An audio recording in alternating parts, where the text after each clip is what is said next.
next video. So in this video we will finally get to see our Next.js app running with the help of Kubernetes. So firstly what you will have to do is you will have to you will have to first check what is your Kubernetes version in Docker desktop. So mine is 1.28.2. Then you will have to go to this website to get the actual ingress command to install ingress for your particular application.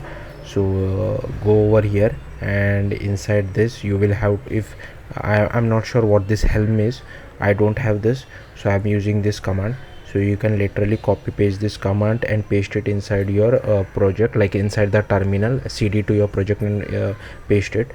But one thing is that it specifies a particular version. Now you will have to be careful on what version to use.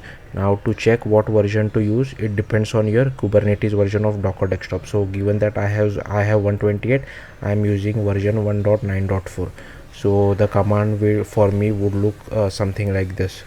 So just apply this command once you figure out the version, apply it inside your terminal. Then you will have to create ingress service.yaml file inside your k8s. And to be honest with you, I have literally copy pasted all the code from the documentation. One thing which you will have to be sure of is this client cluster IP service. So whatever name you have given over it, and also the port I have specified there is 3000, that's why I'm using it over here.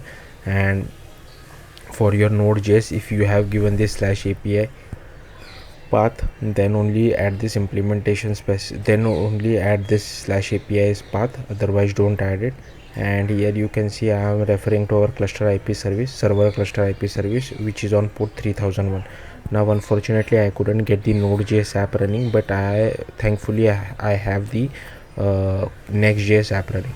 Now once you write this file, all you have to do is just apply kubectl apply -f8, then wait for some time. Then you will just have to go to your IP address. Okay, you can't just write localhost :3000, that won't work. Just go to your IP address, don't attach anything. You don't have to attach :3000, like IP address :3000, don't do that, just your IP address. And here you should be able to see our Next.js app. So yeah, that's it. Thank you for watching. Bye.